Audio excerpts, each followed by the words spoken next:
My name is Vidhi. Uh, I have secured All India rank 224 in UPSC Civil Services Examination 2024. So in this video, I will be sharing about my journey, my strategy and my mindset during my preparation and during examination also. So I did my schooling from Kendriya Vidyalaya, Tagore Garden, and did my 10+2 in science stream, having physics, chemistry, maths, bio. And further, in my graduation, I chose economics, and I did undergraduation in economics honors from Sri Venkateshwar College, Delhi University. Further, I did my post graduation also in economics. So this so uh, my UPSC journey began in 2022 when I first wrote, when I gave my first attempt without any preparation. So when I sit in the examination hall, I realized that UPSC is not something that can be taken for granted, and you have to prepare wholeheartedly. Uh, you have to prepare wholeheartedly for the preparation. So I went. Then I decided to dedicate my entire focus towards my preparation. So yes, so here is to my journey. So मैंने अपना पहला time 2022 में दिया था.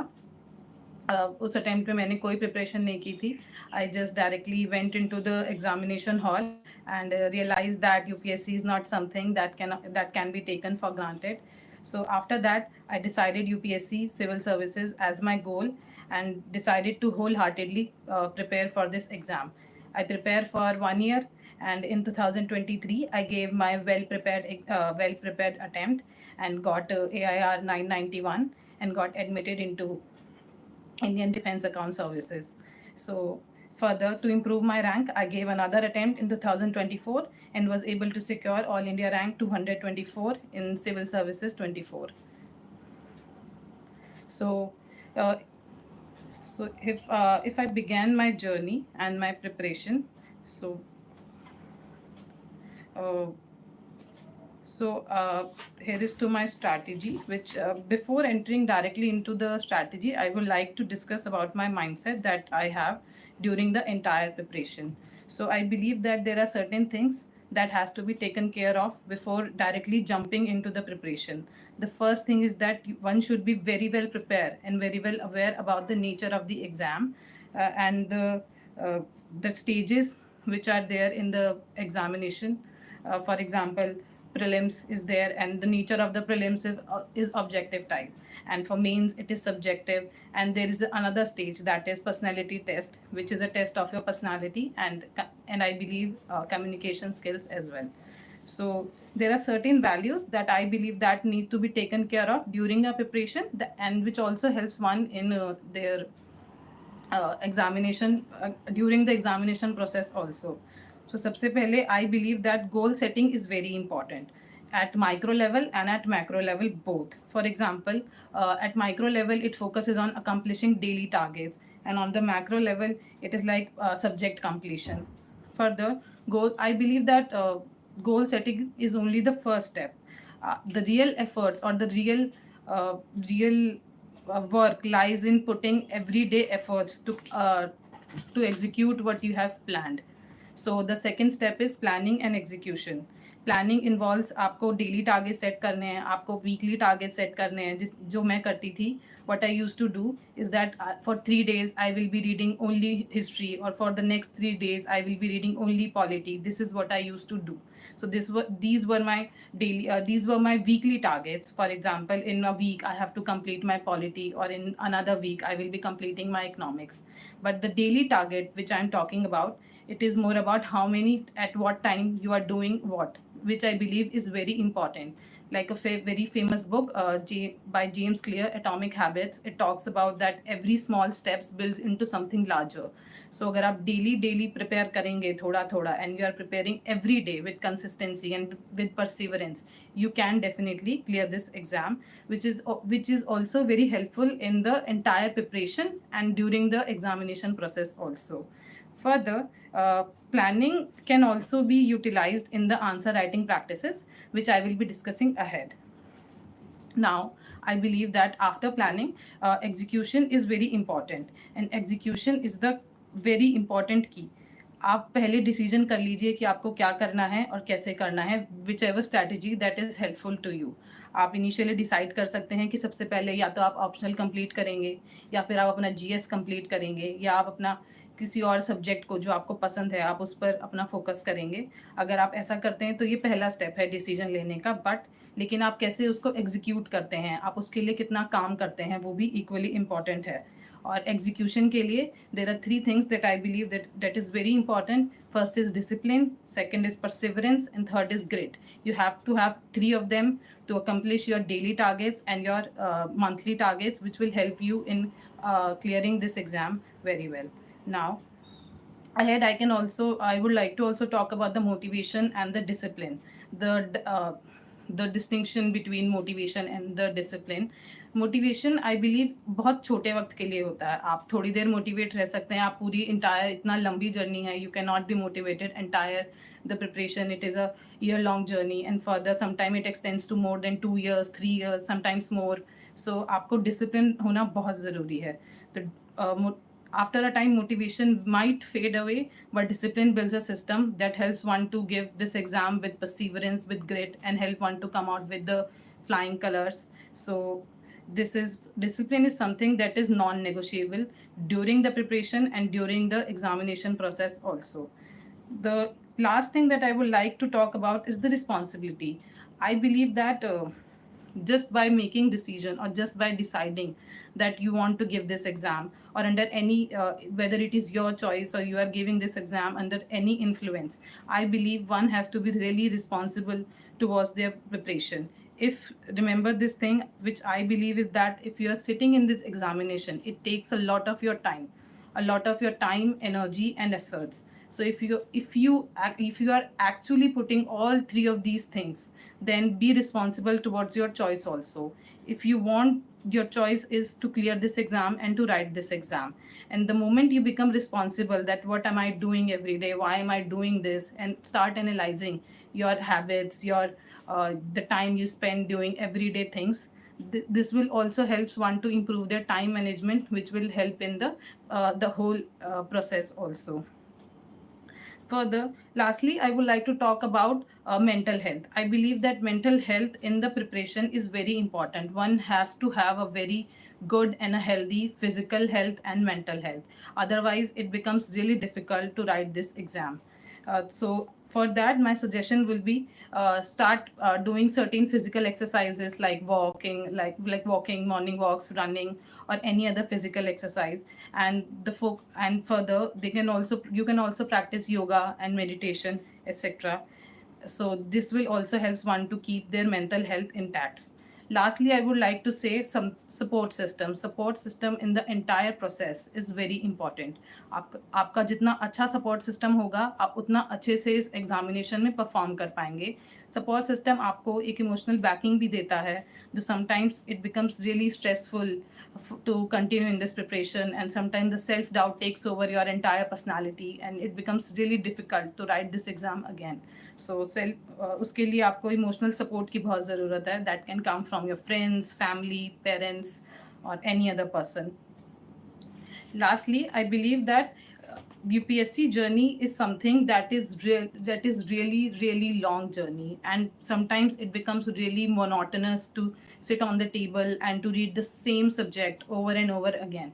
So for that breaks, and to break the monotony, and to keep re-energizing oneself, it is very important that one take breaks at adequate time, and at adequate point of time. So for example, if you like traveling, so in every 6 or 7 months you can travel. Or for example, if someone's hobby is playing badminton or playing chess, so if you keep on doing that, so it will definitely it will re-energize your mind, and it will again give you a push to prepare further in the examination. Now further, I am jumping into the telling my strategy of the examination. So the examination is of 3 parts, which I've talked earlier. First it is prelims, second it is mains, and third it is personality. So I will go in the sequence of telling how I approached my prelims, मैंने कैसे अपना mains approach किया और कैसे मैंने अपना personality test approach किया. And in the main section, I will also be discussing about, because I have improved my rank from 2023 attempt and compared to 2024 attempt, I have improved my rank. So I will be talking about that also.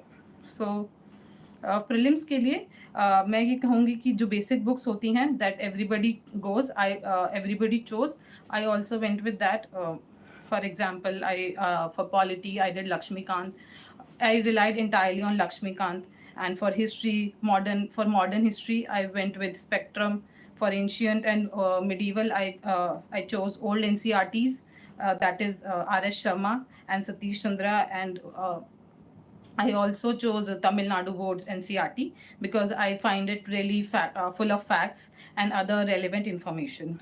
Further, um, for geography, I did 9 to 12th NCRT very rigorously, and 11th, 12th, my like 90% I focused only on 11th and 12th NCRTs. And I also did certain topics from GC Leong, like the topic of cyclone, etc., and all the weather related topics from the GC Leong.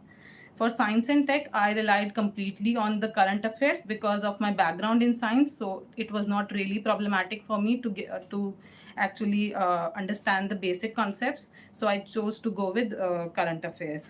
For economics, as my optional was economics, so I did a lot of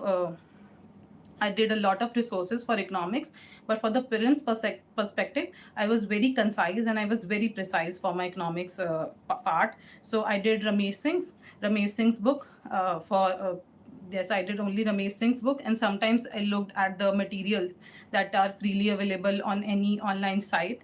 For example, Mrunal sir's notes are freely available. You can also look at them. Now for environment, I went with Shankar Iyer's book, and also sometimes I used to look at the regular current affairs that come in the newspaper. This was my book list. Now for the prelims, I believe that if you are somebody who is at the starting of the preparation, so begin your preparation in a very slow and a steady manner. Do not directly jump into understanding everything. आप सब कुछ एक दिन में नहीं समझ सकते हो. It requires a lot of efforts. आपको by the time you spend nearly 4 or 5 months into the preparation, you will realize that you will actually realize what is being asked in the prelims. And so begin slow. The second thing I would like to talk about is the PVIQs. There is no particular syllabus of the prelims. It is not available. It is not provided by the UPSC. So it becomes really important कि आप PYQs पर ध्यान दें.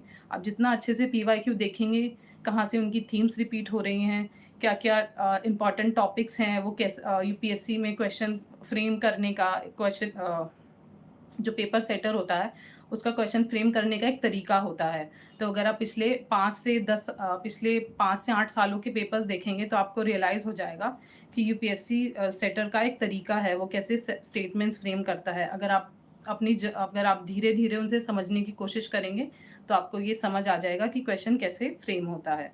तो PYQs, I believe it is very important. And the third thing for prelims you can do is revision. Revision for prelims is the most important key. There is no point in knowing anything if you cannot recall it in the examination hall. So this is something that I believe wholeheartedly. So I revised any subject as many times as possible before getting into the examination hall. आप जितना हो सके उतना अच्छे से अपने subjects को revise करें. जो भी आपका वीक पार्ट है, जो भी आपका स्ट्रॉन्ग पार्ट है, ट्राई टू मेक श्योर कि आप अपने स्ट्रॉन्ग पार्ट्स में मिस्टेक्स ना करें. फॉर एग्जांपल, अगर आपका पॉलिटी स्ट्रॉन्ग पार्ट है तो इस चीज़ का अच्छे से ध्यान रखें कि आप पॉलिटी में कोई क्वेश्चंस को गलत नहीं कर रहे हैं, या वहाँ पर आपकी मिस्टेक्स एकदम कम है. या फिर आपका इकोनॉमिक्स अगर स्ट्रॉन्ग पार्ट है तो आप वहाँ पर भी अपनी मिस्टेक्स को मिनिमाइज़ कर सकते हैं. लास्टली मैं ये कहूँगी कि आप जो जितने भी test, lastly about the practising, so there are so many test series that are available in the market. So आप किसी भी वेल नोन कोचिंग इंस्टीट्यूट की टेस्ट सीरीज़ ले सकते हैं.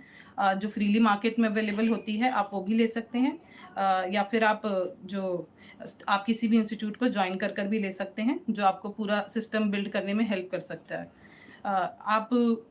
आप एक चीज़ और भी कर सकते हैं कि आप क्वेश्चन जब आप अपने मॉक टेस्ट दे रहे हों, तो कोशिश कीजिए ये समझने की कि आप कहाँ गलती कर रहे हैं और किस जगह पर आप अपने आप सही हो रहे हैं। जब आप अपनी गलतियों को रियलाइज़ करेंगे कि आप मॉक पेपर्स में कहाँ पर गलत हो रहे हैं, तो आपको ये समझ आएगा कि क्या गलती एग्ज़ामिनेशन हॉल में नहीं करनी है। कभी-कभी एग्ज़ामिनेशन हॉल में हम बहुत ईज़ी क्वेश्चन भी गलत कर देते हैं।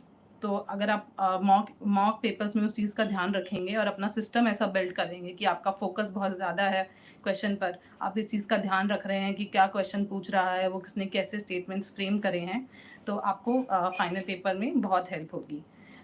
Lastly I believe that internet पे काफ़ी सारे रिसोर्सेज अवेलेबल हैं, तो आप उनका भी अच्छे तरीके से इस्तेमाल कर सकते हैं प्रीलिम्स के लिए। फॉर एग्जांपल मैंने मैपिंग सीरीज़ वगैरह जो यूट्यूब पर फ्रीली अवेलेबल है उसका इस्तेमाल किया था। मैंने करंट अफेयर्स के कुछ मैराथन्स भी देखे थे इन बोथ माय अटेम्प्ट्स, जिसने मुझे करंट अफेयर्स को अपने रिवाइज़ करने में भी हेल्प करी थी और कुछ इन्फॉर्मेशन गैप्स जो थे उसको भी फिल करने में मेरी हेल्प करी थी। Now, lastly, for prelims, one thing I would also like to add that for prelims, I believed in 80-20 ratio, which I believe is now shifted to somewhere around 60-40. Seeing this year's paper and this year's and previous year's paper, आप हो सके तो अपना static portion जितना हो सके उतना strong रखिए। आप जितना आपका स्टैटिक पोर्शन स्ट्रांग होगा, आप उतना ही आपके क्वेश्चन के करेक्ट होने के चांसेस बेटर हो जाएंगे। तो आप इस चीज़ पर भी ध्यान दे सकते हैं। फॉर करंट अफेयर्स प्रीलिम्स के लिए मैं यही कहूँगी, do not run behind too many resources. बहुत सारे रिसोर्सेज आपको करने की ज़रूरत नहीं है। मैंने भी बहुत सारे रिसोर्सेज को नहीं रेफ़र किया था। मैंने जितना हो सका था अपने प्रीलिम्स की प्रिपरेशन को बहुत कंसाइज़ रखा था, बिकॉज़ इन्फॉर्मेशन कभी-कभी इतना ज़्यादा हो जाता है कि आपको याद ही नहीं रहता एग्ज़ामिनेशन हॉल में कि आपने क्या पढ़ा था, कब पढ़ा था और किस रेलेवेंस में पढ़ा था। तो इसके लिए सबसे बेस्ट एडवाइस यही रहेगी कि आप जितना हो सके अपने रिसोर्सेज को कंसाइज रखें और आप एक ही रिसोर्स को एटलीस्ट 5-7 टाइम अपना रिविजिट करके जाएं, ताकि आप पेपर में एटलीस्ट उन रिसोर्सेज में गलती ना करें। Lastly, now the second part of the prelims is the CSAT. CSAT, first of all, as we all of know, is a qualifying paper. You have to get 67 or 68 marks in the CSAT paper. So there is no point in putting excessive efforts, but I also say that, but I will also emphasize to this fact that CSAT nowadays it becoming really competitive. I have seen students who were not able to make it who were not able to clear the prelims because the CSAT was the blocker for them. So आप CSAT के लिए भी अपना adequate time devote करें prelims से पहले, या फिर आप उससे अपनी जर्नी की स्टार्टिंग में भी कर सकते हैं या फिर अपनी जर्नी के एंड में भी कर सकते हैं। CSAT के लिए आपकी एक प्रॉपर स्ट्रैटेजी होनी चाहिए before entering into the examination hall कि आप CSAT के पेपर को कैसे अप्रोच करेंगे। फॉर एग्जांपल मैंने क्या किया था, मेरा I believe that my English is fine, so my entire focus was on to not make many mistakes in the English comprehension part. So वो भी मेरा इसलिए इम्प्रूव हो गया था क्योंकि अगर आप रेगुलर न्यूज़पेपर्स पढ़ते रहेंगे तो आपका इंग्लिश कॉम्प्रीहेंशन ऑटोमेटिकली धीरे धीरे इम्प्रूव हो पाएगा। And the second thing is reasoning. There are certain themes जो रीजनिंग में आप देख पाएंगे अगर आप PYQ को एनालाइज करेंगे कि कुछ थीम्स बार बार रिपीट होती हैं, तो आप उस थीम्स को देख लीजिए, उनकी लिस्ट बना लीजिए और क्वेश्चंस को प्रैक्टिस करते रहिए। CSAT में आपको इस चीज़ का ध्यान रखना है कि CSAT में आपको अपने स्ट्रॉन्गर पोर्शंस पर ज़्यादा ध्यान देना है, क्योंकि CSAT का paper like I said earlier is a qualifying paper. आप उसमें 80 के 80 क्वेश्चंस करेक्ट करने के इंटेंशन से मत जाइए। आपका सिर्फ बेसिक गोल ये होना चाहिए that you are clearing the cut off, that's it, that you are getting 67 और 68 मार्क्स। आपका ये गोल होना चाहिए कि आप इजीली इन द पेपर आपका जो भी स्ट्रॉन्ग पोर्शन है उसको कवर करके, या फिर mix of three of them like comprehension और रीजनिंग और मैथ्स, आप तीनों को मिक्स करके you are easily securing marks जो आपको प्रीलिम्स क्लियर करने में हेल्प कर दे। So this was my strategy for the prelims. Now for the mains, मैं मेंस के लिए ये कहना चाहूँगी कि मेंस की जब आप प्रिपरेशन स्टार्ट करते हैं तो मेंस की और प्रीलिम्स की प्रिपरेशन आप साइमल्टेनियसली भी स्टार्ट कर सकते हैं। अगर आपको अलग अलग करना सूट करता है तो आप अलग अलग भी कर सकते हैं, लेकिन सब्जेक्ट्स का कुछ ऐसा पार्ट है जो काफ़ी ओवरलैप होता है। तो अगर आप साथ साथ करें, क्योंकि मैंने साथ साथ ही की थी, मैंने कोई अलग अलग प्रिपरेशन नहीं की है, तो वो एक बेनिफिट रहता है। मेंस के लिए मैं आपको ये कहूँगी कि आप सिलेबस को अच्छे से देखें। यूपीएससी ने एक बहुत डिटेल्ड सिलेबस दिया हुआ है हमें हमारे मेंस के पेपर के लिए, और वो ही सबसे ज़रूरी है आपको मेंस की प्रिपरेशन के लिए। दूसरा ये है कि पीवाईक्यूज़, मेंस में भी आप पीवाईक्यूज़ का बहुत रोल होता है। आप पीवाईक्यूज़ 5 से 8 साल के अच्छे से देख कर जाइए हर सब्जेक्ट के, including ethics, essay and all the जीएस4 पेपर्स। आप जितना हो सके उसे अच्छे से देख के जाएँगे तो आपको पेपर में जो क्वेश्चन फ्रेम होगा वो एकदम नया नहीं लगेगा। आप समझ पाएँगे कि यूपीएससी किस लैंग्वेज में क्वेश्चन पूछता है, ठीक है? फॉर मेंस के लिए there are certain things that I took care of. First is that in my 2023 attempt, when for the first time I wrote mains, I realise that I have not made notes. So बाद में मुझे बहुत problem हो गई थी अपने सारे material को रिवाइज़ करने के लिए।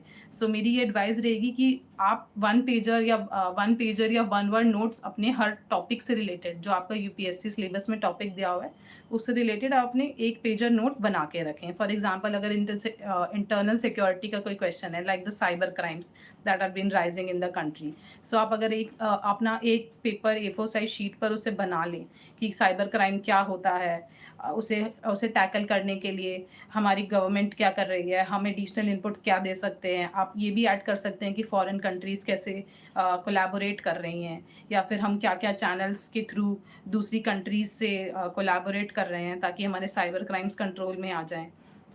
और अगर आपके पास कोई रेलेवेंट डेटा है जो न्यूज़पेपर में आया है, या कोई कमेटी की रिपोर्ट है, या कोई पॉलिसीज़ गवर्नमेंट ने बनाई है, या any other law that is related to it, तो आप उन सबको अगर कंसाइज़ करके एक ही A4 साइज़ शीट पर ले आएँगे, तो by the time you write your mains, it will be really helpful for you to revise. The second thing that has to be taken care of means is that value addition. Mains का जब आप answer लिखेंगे तो आपके answer में value होना चाहिए। आप बहुत कुछ लिख देंगे मेंस के पेपर में, but that will not help. आपका आंसर और आपकी स्टेटमेंट्स में कुछ वैल्यू एडिशन होना चाहिए। फॉर एग्जांपल, पॉलिटी के लिए आप केस लॉज को रेफ़र कर सकते हैं, या फिर आप किसी आर्टिकल्स जो होते हैं उसको रेफ़र कर सकते हैं। Try to add more and more facts in your answers. Like अगर आप ई गवर्नेंस की बात कर रहे हैं तो उसमें जो गवर्नमेंट के मेजर्स हैं, लाइक द ई वाहन है, या फिर हमारा जो भी e governance digi locker system है, हम जो भी कर रहे हैं ई गवर्नेंस से रिलेटेड, आप डायरेक्टली एग्जांपल्स यूज़ कर सकते हैं। अगर आप रेगुलर न्यूज़पेपर पढ़ रहे हैं तो आपको ये रियलाइज़ होगा कि न्यूज़पेपर में बहुत सारे एग्जांपल्स आते हैं, तो आप उनको भी इस्तेमाल कर सकते हैं। लास्टली मैं एक ये बात कहना चाहूँगी कि आपकी जो मेंस आंसर राइटिंग है उसमें आप एक चीज़ पर फोकस कीजिए कि आपका introduction and your conclusion, it has to be very crisp and it should be full of values. By crisp I mean that आप उसको 20 to 30 वर्ड्स में कोशिश कीजिए कि समराइज़ कर दें बोथ इंट्रोडक्शन एंड कंक्लूजन। आप उसे बहुत लंबा मत बनाइए। एग्जामिनर को कभी कभी बहुत लंबा इंट्रोडक्शन और कंक्लूजन पसंद नहीं आता है, और वो वर्ड लिमिट भी हमारे जो आंसर्स की वर्ड लिमिट होती है उसको भी ब्रीच कर देता है। आप उस चीज़ का भी ध्यान रखिए। इंट्रोडक्शन के लिए मैं ये कहूँगी, आप अपने इंट्रोडक्शन को यूनिक बनाने की कोशिश कीजिए। आप उसे यूनिक बना सकते हैं by using certain quotes, by using the relevant news that is present, that is happening, by connecting it to something some world affair से आप उसको connect कर सकते हैं, या फिर आप किसी renowned organization की definition यूज़ कर सकते हैं। जैसे मैंने यूनाइटेड नेशंस में जो काफ़ी सारी डेफिनेशन, उसके कन्वेंशंस में काफ़ी सारी डेफिनेशंस दिए हुए हैं, काफ़ी सारी यूनाइटेड कमीशन भी बहुत सारी डेफिनेशंस देता है, तो आप उसको डेफिनेशन यूज़ कर सकते हैं। Similarly you can use data from world bank, from IMF, from any other institute. Further आप ये इस चीज़ को भी रेफ़र कर सकते हैं कि बहुत बार हमें न्यूज़पेपर में हमारे बहुत सारे dignitaries, like our external affairs minister, like our vice presidents, or any other, like our chief justice and other justice of the Supreme Court and High Court, वो भी बहुत बार बहुत सारे statements देते हैं that are of really very important। आप उसको भी यूज़ कर सकते हैं अपने वैल्यू एडिशन को अपने मेंस के आंसर राइटिंग में वैल्यू एडिशन को बढ़ाने के लिए। फर्दर मैं ये कहना चाहूँगी मेंस में आज मैंने ऑब्ज़र्व किया है कि डायग्राम्स और फ्लो चार्ट्स वगैरह उसका यूज़ काफ़ी हो रहा है, जो आपको sometimes it can be beneficial also, but it can not B substitute of actual answer writing. Diagrams आप एज जहाँ भी रिक्वायर्ड हो आप प्लीज़ डायग्राम्स का इस्तेमाल कीजिए, अपने फ्लो चार्ट्स वगैरह बनाइए, लेकिन all these things it has to be pre planned. आप एग्जामिनेशन हॉल में डायरेक्टली जाकर अपना अपना डायग्राम नहीं बना सकते हैं। फॉर एग्जांपल एथिक्स में diagrams and flow charts are very important. तो अगर आप उसकी अच्छे से पहले ही प्रैक्टिस करते के चले जाएँ कि एथिक्स का डायग्राम, अगर एथिक्स से रिलेटेड क्वेश्चन आता है तो मैं क्या डायग्राम बनाऊँगा, या फिर अगर वैल्यूज़ से रिलेटेड आता है या इंटीग्रिटी से आता है तो आप क्या डायग्राम बनाएंगे। अगर आप वो पहले से ही डिसाइड करके जाएंगे कि आप कैसा डायग्राम बनाएंगे तो आपको पेपर में ये टाइम सेव भी करेगा और आपको एडिशनल मार्क्स भी दिलवाएगा। फर्दर नाउ मेंस में मुझे ऐसा लगता है कि optional papers are very important. Optional papers is a area is the area where you can get the maximum marks, because ये एरिया आपकी पसंद का एरिया होता है। For example I chose economics because I did my graduation and post graduation in economics. तो अगर आप अपनी पसंद के एरिया को चुनते हैं जिसमें आपका इंटरेस्ट भी हो, जिसके रिसोर्सेज भी इजीली अवेलेबल हो, in case you need any help from any mentor और एनी टीचर और एनी सीनियर, तो वो भी अवेलेबल हो, आप ऑप्शनल पेपर्स अपना इस बेसिस पर डिसाइड कर सकते हैं। आपके ऑप्शनल पेपर्स के लिए आपको you should be very much clear कि आपको कौन कौन से रिसोर्सेज को रेफर करना है। और ऑप्शनल पेपर्स में भी PYQs are very important, because sometimes अगर आप ऑब्जर्व करेंगे पिछले कुछ सालों के PYQs देख के, तो कई बार कुछ क्वेश्चंस रिपीट हो जाते हैं या फिर कुछ थीम्स रिपीट हो जाती हैं। आप बार बार उन्हें देखेंगे, आप उनके आंसर्स अगर अपने अपने हाथ से ही खुद ही प्रैक्टिस कर लें before actually giving a mains, तो it will be really helpful. आप अपने PYQs निकालिए और अपने ऑप्शनल को अच्छे से एनालाइज कीजिए कि किस टॉपिक से बार बार क्वेश्चन पूछ रहा है, किस टॉपिक से वो न्यूमेरिकल पूछ रहा है, किस टॉपिक से वो थ्योरी पूछ रहा है, वो क्या एडिशनल और पूछ सकता है उस टॉपिक से रिलेटेड। तो वो ये मेरी ऑप्शनल की स्ट्रैटेजी थी। एंड अगेन फॉर ऑप्शनल मैंने नोट्स अच्छे से बनाए थे ऑप्शनल के लिए, क्योंकि मेरा इकोनॉमिक्स था तो थोड़ा इकोनॉमिक्स का syllabus a bit it is really vast syllabus और थोड़ा टेक्निकल सब्जेक्ट भी रहता है। तो आपके नोट्स वेल प्रिपेयर्ड होने चाहिए, आपके डायग्राम्स वेल प्रिपेयर्ड होने चाहिए। इकोनॉमिक्स में भी there is a lot of data, आपका डेटा अच्छे से वेल प्रिपेयर्ड होना चाहिए। Your introduction and conclusion it they should also be very well pre planned and pre prepared, pre planned कि आपको कैसे उन्हें लिखना है, आप पेपर में कैसे अप्रोच करेंगे। मेंस के लिए फर्दर एक चीज़ बहुत ज़रूरी होती है, टाइमली कंप्लीशन ऑफ पेपर। आप जितना पेपर टाइम से कंप्लीट कर पाएंगे, it is also going to affect your marks really well. आप अगर अपनी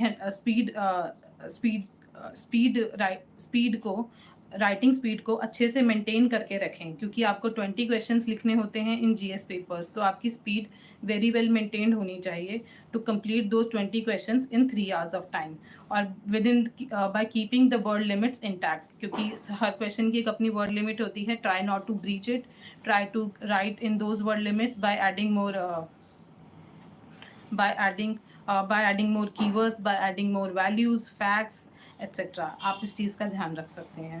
नाउ 2024 ये था 2023 अटैम्प्ट के लिए। 2024 अटैम्प्ट के लिए आई रियलाइज कि मैंने कुछ मिस्टेक्स की थी 2023 अटैम्प्ट में, जो मैंने इम्प्रूव करने की कोशिश करी 2024 में। इसने मुझे अपना रैंक को इम्प्रूव करने में बहुत हेल्प करी। तो जो मिस्टेक्स मैंने की थी 23 अटैम्प्ट में, वो ये था कि मैंने पहले सिलेबस नहीं देखा था। तो आप अच्छे से, इसलिए मैंने पहले ही कहा कि आप सिलेबस अच्छे से देख के जाएं। दूसरा ये है कि आप अपने ऑप्शनल पर अच्छे से फोकस करें। In my 23 attempt I was not able to get good marks in my optionals, so to improve my marks I dedicated my I did a dedicated preparation of my optional subject. दूसरा, आप जितना हो सके data facts उन सबको इस्तेमाल करें, और आप फेमस जार्गन्स या नेशनल लाइक फेमस पॉलिसीज़ जो गवर्नमेंट वगैरह की होती हैं, आप उसे अपने कंक्लूजन्स में, इंट्रोडक्शंस में या कंटेंट में देखेंगे तो वो बहुत हेल्पफुल करता है। फर्दर मैं एक चीज़ ये कहना चाहूँगी कि आंसर राइटिंग प्रैक्टिस के लिए आंसर राइटिंग प्रैक्टिस आप कभी भी बिगिन कर सकते हैं प्रिपरेशन में, लेकिन मैंने तब अपना स्टार्ट की थी आंसर राइटिंग जब मुझे थोड़ी इन्फॉर्मेशन और थोड़ी नॉलेज आ गई थी। मैंने सीधा ही आंसर राइटिंग स्टार्ट नहीं कर दी थी डे 1 से। मैंने पहले लगभग 4 से 5 महीने अच्छे से पढ़ा और उसके बाद ही मैंने आंसर राइटिंग करना स्टार्ट किया था। अगर आपको सूट करता है तो आप पहले भी स्टार्ट कर सकते हैं। समटाइम्स हम बहुत न्यू होते हैं आंसर राइटिंग के लिए, तो हमें बहुत डिफ़िकल्टी होती है आंसर राइटिंग लिखने के लिए। लेकिन इनिशियली आप पीवाईक्यूज़ को देखिए और जस्ट स्टार्ट राइटिंग आंसर्स। जो भी आपके ब्रेन में आ रहा है या माइंड में आपको कुछ भी आ रहा है उससे रिलेटेड, जो आपने सब्जेक्ट में पढ़ा है, आप उसे लिख सकते हैं। नाउ फर्दर, आंसर राइटिंग के बाद toppers copy analysis I believe is very important. मैंने आदित्य श्रीवास्तव सर की टॉपर्स कॉपी देखी थी। उससे पहले मैंने श्रुति शर्मा मैम की भी टॉपर्स कॉपी देखी थी, और भी मैंने कुछ टॉपर्स की कॉपी देखी थी, और मैंने एनालाइज किया था कि वो कैसे अपना इंट्रोडक्शन लिख रहे हैं, कैसे अपना कंटेंट को कैसे समराइज़ कर रहे हैं, कंटेंट में वो किस कीवर्ड्स का इस्तेमाल कर रहे हैं, वो कैसे क्वेश्चन को अप्रोच कर रहे हैं, क्वेश्चन के कितने पार्ट्स हैं, उससे आप अपने आंसर्स को कितने पार्ट्स में डिवाइड कर पा रहे हो। कभी कभी there are things that are asked directly from in the question, and there are certain things that are not directly asked, but you can also add them in your answer which can help you in fetching more marks. तो आप ऐसे भी देख सकते हैं। Toppers की copy को जितना हो सके बार बार आप रिविजिट कीजिए। मैंने भी बार बार रिविजिट किया था, ताकि जो भी मिस्टेक्स जो मुझे अपने आंसर राइटिंग में लग रही हैं वो मैं इम्प्रूव करके ठीक से अपने आंसर राइटिंग को इम्प्रूव कर पाऊँ। Now the third part of the preparation, which I believe is one of the most important part of the preparation, that is the personality test. So for personality test, I believe that one has to be very well equipped with the current affairs and with the international news, with the international politics and economics. आपको बहुत अच्छे से अपने आसपास होने वाली सारी situations के बारे में, सारी घटनाओं के बारे में अच्छे से इन्फॉर्मेशन होनी चाहिए, और आपका एक पॉइंट ऑफ व्यू भी होना चाहिए उस सिचुएशन पर, कि अगर आपको उस सिचुएशन में रखा जाता है तो as a responsible civil servant of this country आपका क्या व्यू होगा किसी भी आउटलुक से related. For example Russia Ukraine war काफ़ी वक्त से हो रही है, तो आपकी वॉर से रिलेटेड आपकी क्या अप्रोच रहती है, आप किस टाइप का आपका फॉरवर्ड लुकिंग बिहेवियर है या नहीं, आप टू मच नेगेटिव तो नहीं हैं, आप कुछ वैल्यूज़ हैं जो यूपीएससी की I believe they are very important, like honesty, integrity, तो क्या आपके पर्सनालिटी में वो वैल्यूज़ वगैरह हैं या नहीं। सो इसका अच्छे से एनालिसिस होता है आपके पर्सनालिटी टेस्ट में। So personality test is something that is the last stage of the exam, but it is also one of the most important stage. तो इसमें आप बहुत अच्छे मार्क्स भी ले सकते हैं अगर आप अपने आंसर्स को समराइज़, अपने आंसर्स को कंसाइज रखें, अपनी इन्फॉर्मेशन, आपके पास जितनी भी इन्फॉर्मेशन है, रेलेवेंट इन्फॉर्मेशन है, आप उसे अच्छे से बता पाएँ। आप जो भी किसी भी सिचुएशन से रिलेटेड आपके पास इन्फॉर्मेशन है या आपकी कोई एडिशनल आइडियाज़ हैं जो आप अपना शेयर कर सकते हैं, वो बहुत ज़रूरी होता है। और सबसे ज़रूरी पूरे इंटरव्यू के फ़ेज़ में और इंटरव्यू प्रिपरेशन में होता है हमारा डिटेल्ड एप्लीकेशन फॉर्म। आपका डिटेल्ड एप्लीकेशन फॉर्म ही आपका गाइड का काम करता है, आपको गाइड का काम करेगा आपके पर्सनालिटी टेस्ट में, क्योंकि हम बहुत बार हमारे जो चेयरपर्सन होते हैं और अदर बोर्ड मेंबर्स होते हैं जो इंटरव्यू में, वो भी आपके डैफ से रिलेटेड ही क्वेश्चंस पूछते हैं काफ़ी बार। सो अगर आप अच्छे से अपने डैफ को प्रिपेयर करें, फॉर एग्जांपल आप कौन से स्कूल से हैं, स्कूल की थोड़ी सी हिस्ट्री अगर आपको पता है, या फिर आपकी कोई पर्टिकुलर हॉबी है लाइक प्लेइंग चेस, और आपकी बैडमिंटन, या फिर आपकी playing badminton is a hobby, या कुकिंग अगर आपकी हॉबी है, तो आपको उसके बारे में थोड़ी सी इन्फॉर्मेशन है, आपको पता है, आपको ये कुछ फेमस डिग्निटरीज़ या कुछ फेमस पर्सनालिटीज़ जो उस हॉबी से रिलेटेड हैं, आपको उनके बारे में पता है, तो आप अच्छे से उस चीज़ को प्रिपेयर कर सकते हैं।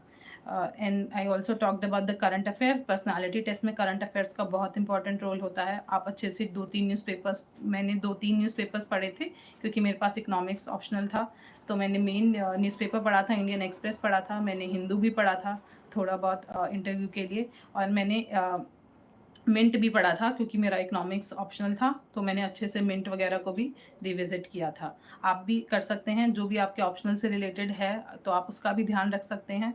अगर कोई पर्टिकुलर मैगज़ीन आती है गवर्नमेंट की या कोई पर्टिकुलर रिसोर्स है गवर्नमेंट का, आप उसको भी फ्रीक्वेंटली रेफ़र कर सकते हैं। Now going ahead with my uh, with the preparation. This was my strategy for my entire preparation. I did all these things to get 224 rank this year. This was my strategy. So that's it from my side. In case you want to ask anything, you can ask from me. For all those who are appearing for 2026 attempt और 2027 attempt, मैं उनके लिए ये कहना चाहूँगी कि आप अपनी प्रिपरेशन को जितना हो सके धीरे धीरे स्टार्ट करें। अगर आप 26 अटेम्प्ट में बैठे हैं, तो आप बैठ रहे हैं, तो आप ये बहुत ज़रूरी, ये बिल्कुल एडिक्वेट टाइम है। आप अपनी प्रिपरेशन बिल्कुल ठीक वक्त पर स्टार्ट कर सकते हैं। आप अच्छे से अपने जीएस सब्जेक्ट्स और अपने ऑप्शनल सब्जेक्ट्स को कवर कर सकते हैं। आपके पास अभी इनफ टाइम है, आप एडिक्वेट टाइम है, आप अच्छे से रिवाइज कर सकते हैं। आप जितना हो सके अच्छे से रिवाइज कीजिए, अपने सिलेबस को कंप्लीट करने की कोशिश कीजिए। आप you will come out with flying colours. आप पीवाईक्यूज़ को एनालाइज करने के लिए there is a question, there is a comment which is asking कि पीवाईक्यू को कैसे एनालाइज करें। तो आप पीवाईक्यू को एनालाइज करने के लिए क्या कर सकते हैं, आप पिछले कुछ सालों के पीवाईक्यू लेके बैठिए। आप देखिए कि उसमें पॉलिटी का कोई क्वेश्चन अगर जैसे आ रहा है, तो वो किस टॉपिक से रिलेटेड आ रहा है। फॉर एग्जाम्पल, अगर फंडामेंटल राइट्स से रिलेटेड क्वेश्चन आ रहा है, तो आप फंडामेंटल राइट्स के पोर्शन को अच्छे से कवर कीजिए। जैसे अगर राइट टू प्राइवेसी से रिलेटेड आ रहा है, या फिर आर्टिकल 19 से रिलेटेड आ रहा है, तो आप उसको थोड़ा सा प्रिपेयर कीजिए। और उससे जो करंट से जो रिलेटेड अगर उसमें कोई न्यूज़ चल रही है, तो आप उसको भी प्रिपेयर कर सकते हैं।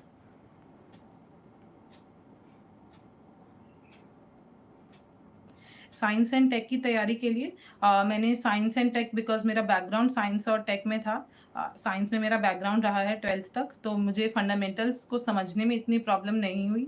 लेकिन कुछ जगहें थी जहाँ पर मुझे फंडामेंटल्स को समझने में एफर्ट्स लगे, like the internet of things that is coming, like certain biotechnology related topics and certain artificial intelligence related terms. तो अगर आप वो करंट अफेयर्स के साथ ही कवर करते रहेंगे by reading of regular newspaper, या फिर आप किसी भी रिनाउंड इंस्टीट्यूशन की मैगजीन को कवर कर रहे हैं, तो उसमें साइंस एंड टेक का पोर्शन अगर आप अच्छे से करेंगे, तो this was my science and tech preparation, this is what I did.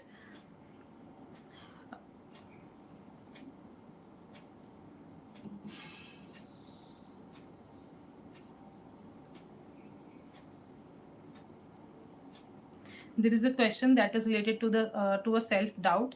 And आप जो सेल्फ डाउट, और आपको कभी भी ऐसा लगता है कि अगर आपकी प्रिपरेशन पूरी नहीं है, तो इसके लिए मैं कहना चाहूँगी कि आपको कभी भी पूरी प्रिपरेशन के दौरान and even after clearing the paper, आपको कभी ऐसा नहीं लगेगा कि, क्योंकि सिलेबस इतना बड़ा है कि आपको कभी नहीं लग सकता कि आपने सब कुछ कवर कर लिया है। अगर कुछ ना कुछ तो थोड़ा बहुत हमसे भी छूटता है। सारा सिलेबस कवर करना इतना मुश्किल हो जाता है कभी कभी। तो आप जितना हो सके उतना अच्छे से कवर कीजिए, और इस चीज़ का ध्यान रखिए कि आप जो भी पार्ट कवर कर रहे हैं उसमें कुछ मिस नहीं हो रहा है, या फिर आप जो भी पार्ट कवर कर रहे हैं उसका आपने अच्छे से रिवीजन किया हुआ है, ताकि आप पेपर में उस टॉपिक से रिलेटेड अगर कोई क्वेश्चन आ जाता है, तो आप उसमें कोई गलती नहीं कर रहे हैं और अच्छे से लिख पा रहे हैं। Regarding the essay का structure, essay के there is a question that is asking my essay structure. So essay को structure के लिए मैं ये कहूँगी कि essay को आप PYQ में essay को consider करें। PYQs देखें कि कैसे कौन कौन से essay से रिलेटेड टॉपिक्स आ रहे हैं। आप अगर उसको लिखना स्टार्ट करेंगे, तो ऑन ट्राई टू ब्रेनस्टॉर्मिंग, आप ब्रेनस्टॉर्म करके देखिए कि उसमें क्या क्या डायमेंशंस और ऐड हो सकते हैं। आप जितना चाहें उसमें डायमेंशंस ऐड करें, लाइक आप सोशल डायमेंशंस ऐड कर सकते हैं, आप एनवायरमेंट डायमेंशन ऐड कर सकते हैं। Now there is you can also add literature dimension, you can also add emotional dimension, psychological dimension. आप उसमें स्ट्रक्चरिंग में भी आप ऐसे ही स्टार्ट कर सकते हैं। सबसे पहले आप अपने ऐसे का टॉपिक देखिए, आप टॉपिक देख के समझिए कि वो टॉपिक में कहना क्या चाह रहा है, वो आपसे पूछ क्या रहा है। ऐसे में बहुत इंपॉर्टेंट होता है, आप जितना भी अपना कंटेंट लिख रहे हैं वो आपके टॉपिक से रिलेटेड ही हो। आप इररेलेवेंट लिखने का कोई फ़ायदा नहीं होता है। जितना आप रेलेवेंस रखेंगे अपने टॉपिक को, अपने कंटेंट को टॉपिक से, वो बहुत ज़रूरी होता है। तो आप जितना हो सके अपने रेलेवेंस पर ध्यान दीजिए। फर्दर ऐसे में आप ये भी कर सकते हैं, आफ्टर कभी कभी ऐसा होता है कि कोई टॉपिक है, उसके दो डायमेंशंस निकल रहे हैं, one is positive and the other is negative. So you can also begin by explaining what the topic is, then telling about the positive aspects of the topic. आप उसको समझाएं. For you at the end you can also discuss certain negative, so that is being asked. आप ये भी कर सकते हैं.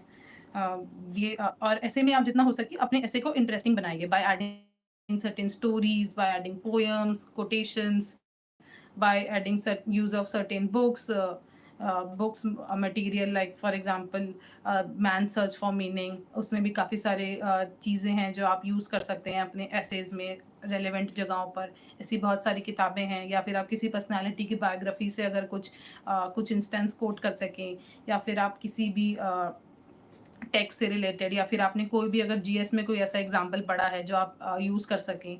या फिर आप पद्म भूषण पद्म विभूषण हमारे जो कंट्री में होते हैं, या फिर पद्मश्री, उनकी लाइफ स्टोरी से रिलेटेड, या उनकी कोई भी ऐसा कुछ उनका वर्क है जो उन्होंने किया है, आप उसका भी इस्तेमाल कर सकते हैं एज एग्जाम्पल्स एसेज में.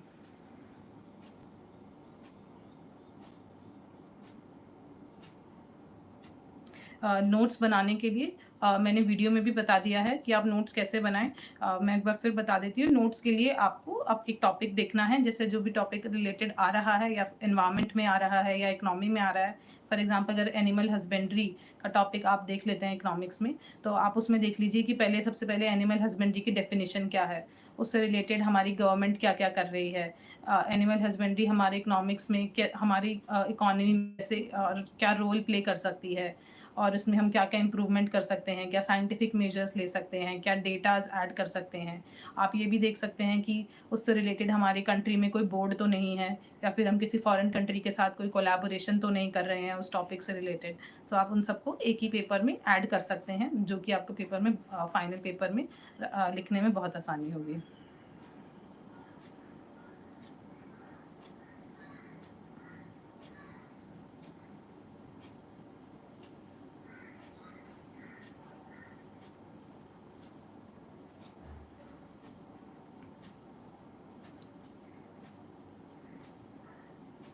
आप regarding the multi dimensional aspect of answer writing, उसके लिए मैं यही कहूँगी कि मल्टी डायमेंशनल आप अपने आंसर को तब बना सकते हैं जब आपके पास अच्छे से इंफॉर्मेशन हो किसी भी टॉपिक से रिलेटेड. और उसका आप फिर पॉलिटिकल साइड लिख सकते हैं, आप उसका सोशल साइड लिख सकते हैं, आप उसका इकोनॉमिक साइड लिख सकते हैं. आप उसमें और भी साइड्स ऐड कर सकते हैं, like how it will impact the particular section, और हमारे इंटरनेशनल रिलेशंस पर उसका क्या इम्पैक्ट आएगा. या फिर आप उसको पास्ट या हिस्टोरिकल एस्पेक्ट से भी कभी कभी कंपेयर कर सकते हैं कि हमारी कंट्री में या किसी और कंट्री में ऐसा कुछ इंसिडेंट्स पहले हुआ है, और हमने उससे क्या हमारी लर्निंग्स रही हैं, या फिर क्या हम और लर्न कर सकते हैं, हम कैसे इम्प्रूव कर सकते हैं. आप वो सब अपने आंसर्स में लिख सकते हैं उस आंसर को मल्टी डायमेंशनल बनाने के लिए.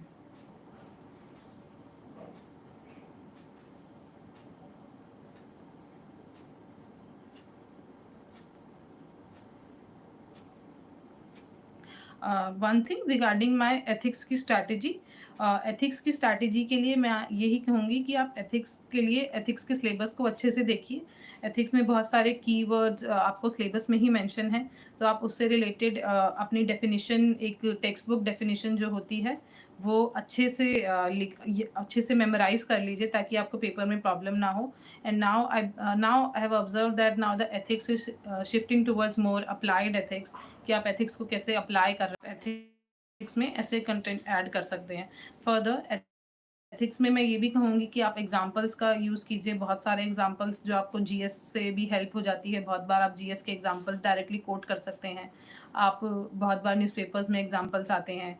There are certain sites and there are certain material that is freely available on the internet. आप उसका भी अच्छे से इस्तेमाल कर सकते हैं एग्जाम्पल्स को अपने आंसर्स को एनरिच करने के लिए. आप रियल लाइफ एग्जाम्पल्स भी यूज़ कर सकते हैं. आप हिस्ट्री से भी एग्जाम्पल यूज़ कर सकते हैं अपने एथिक्स पेपर में. आप जितना हो सके, मुझे ऐसा लगता है कि एथिक्स का paper is more about reflection of your one self. आप जितना अच्छे से, आप जैसे इंटरनली होंगे, आपका कैरेक्टर जैसे होगा, it is definitely going to be reflected in the ethics paper. So वो जो पूरा सिस्टम आप एंटायर ईयर में बिल्ड करते हैं by reading so many things and so reading newspapers and reading about other things, आप उसको जितना हो सके आप उसका यूज़ करेंगे तो आप उसको कैसे अपना अपने पर्सनल एक्सपीरियंसेस आप कैसे शेयर कर सकते हैं, वो सब लिख कर आप एथिक्स में you can get good marks.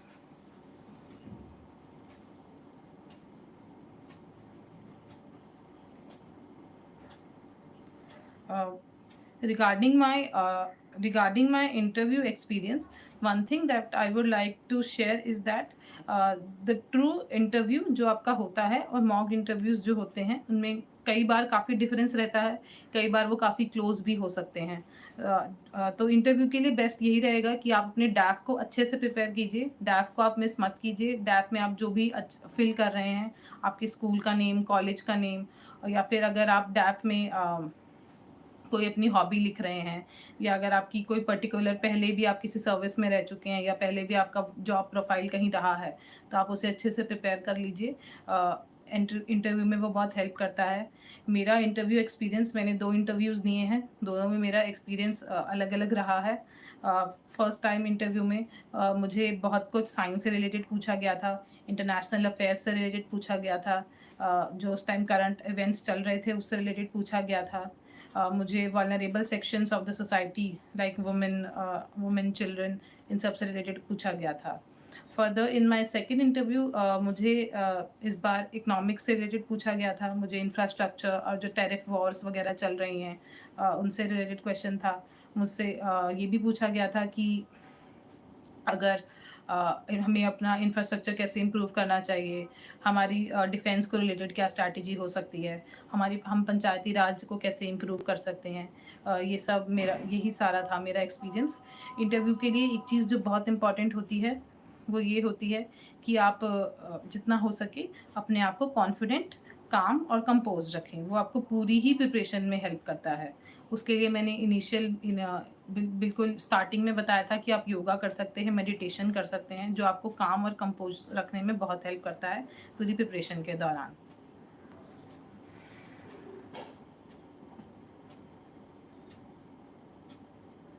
Situation based question को आप आंसर कर सकते हैं by looking at various situation and by understanding कि अगर आपको किसी भी सिचुएशन का कोई क्वेश्चन आता है तो उसमें आपको कौन सी पोजीशन दी गई है.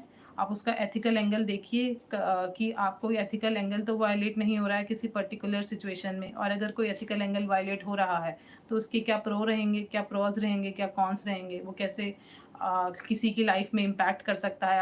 आप उसके स्टेक होल्डर्स अगर आइडेंटिफाई कर सकें, अगर वुमेन से रिलेटेड है तो आप देखिए कि उसमें क्या क्या स्टेक होल्डर्स इन्वॉल्व हो रहे हैं, like women who is being hurt herself and the NGOs and other women that is related to her. आप वो भी देख सकते हैं. आप ये भी देख सकते हैं कि कौन से रूल्स वायलेट हो रहे हैं, कौन से कॉन्स्टिट्यूशनल वैल्यूज़ हमारी वायलेट हो रही हैं, कौन सा अगर कोई लॉ है वो वायलेट हो रहा है, या फिर आपका कोई कोड ऑफ कंडक्ट वायलेट तो नहीं हो रहा है. सिचुएशंस में आप सिचुएशन को ऐसे अप्रोच कर सकते हैं. सिचुएशंस में आप लार्जर एंगल भी देख सकते हैं कि कैसे ये सोसाइटी को इम्प्रूव कर सकता है या कैसे ये सोसाइटी को इम्पैक्ट कर रहा है, सोसाइटी के किस सेक्शन पर ज़्यादा इम्पैक्ट आएगा. या फिर आप ये भी देख सकते हैं कि हम कैसे और जो आसपास के लोग हैं उस सिचुएशन में उनको कन्विंस कर सकें या उन्हें समझा सकें कि आप जो आपकी सिचुएशन की जो प्रॉब्लम है उसको सॉल्व करने में हेल्प कर सके. तो आप ऐसे सिचुएशन में क्वेश्चन को अप्रोच कर सकते हैं.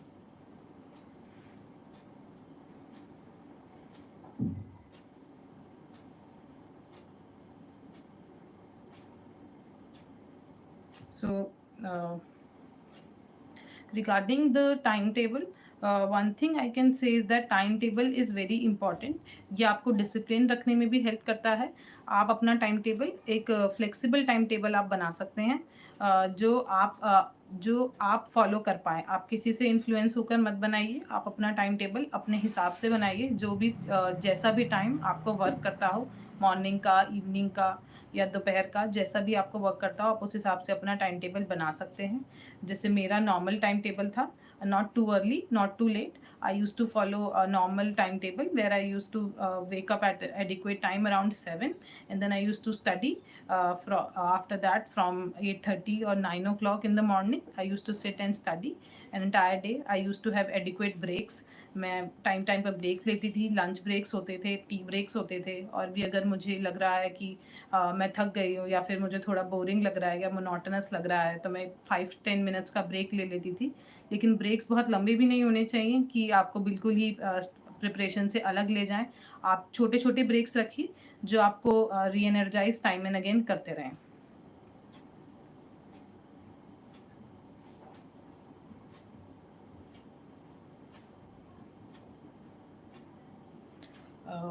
So this was it from my side. Eight the and मैं यही कहूँगी कि please have faith in your self, prepare well, have faith in your preparation, have faith in your understanding of the subject. आप अपने ऊपर trust कीजिए, आपने जो प्रिपेयर किया है पर ट्रस्ट कीजिए, और अपने आप को एक काम और एक कॉन्फिडेंट पर्सन की तरह एग्जामिनेशन हॉल में लेकर जाइए। अपने ब्रेन को कूल रखिए, अपनी अपनी आपको जो भी इंफॉर्मेशन है या जो भी आपने प्रिपेयर किया है उसे अच्छे से रिवाइज करें। ये आपको बहुत हेल्प करेगा एग्जामिनेशन हॉल में। So thank you very much for inviting me and for giving me this opportunity to share my experience on the platform. I would like to wish all the very best to all those who are appearing in this year's mains and in future attempts. All the very best. Keep working hard and keep shining. Thank you.